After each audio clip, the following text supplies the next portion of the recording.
We can, however, commit more resources to school security because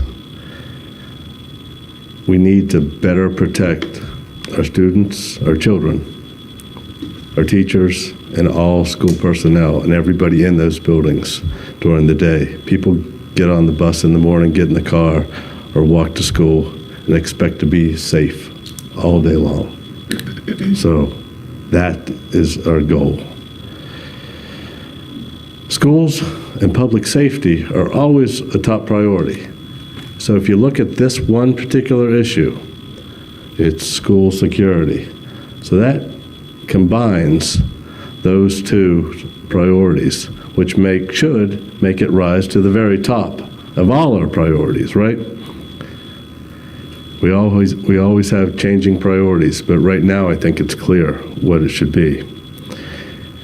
It's imperative that we develop a better action plan. If I could have a little time. Well, you can wrap it up. I will. If you take a little longer than most, we'll just tolerate it. It's imperative that we develop a new action plan for school security and implement such plan as soon as possible. I heard Ms. Moravsky talk. I've known Sandy for 35 years now. Listen to her. She knows what she's talking about. And that dovetails nicely into a security decision and plan for our schools. The sheriff is more than willing to work with the schools on this issue, and consideration should also be given to bringing in some outside security consultants, whatever we need to do on this. As a member of the Finance and Budget Committee, I'd highly recommend that the new budget that you're going to talk about tonight, include resources for beefed up security measures. I know we don't know a number right now, but let's put a contingency in there for that, because I'll support that. If a plan can be developed before next budget year, by all means, we'll find the money. At the last Joint Schools Committee meeting, I thought we left with some head shaking that, you know, we needed to really look at what it is we want to spend our money on for school security.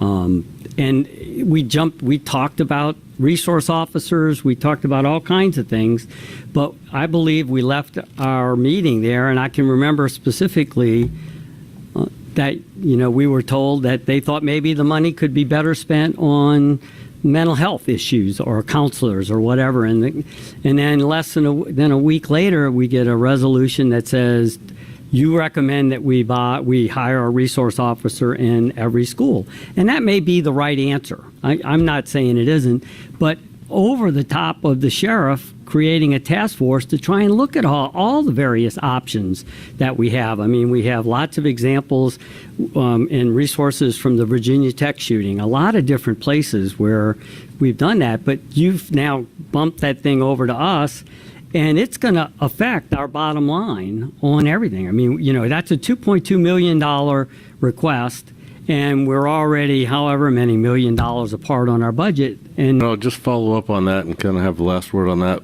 before I go into the questions that I was going to talk about. But the sheriff has formed a task force for this purpose only.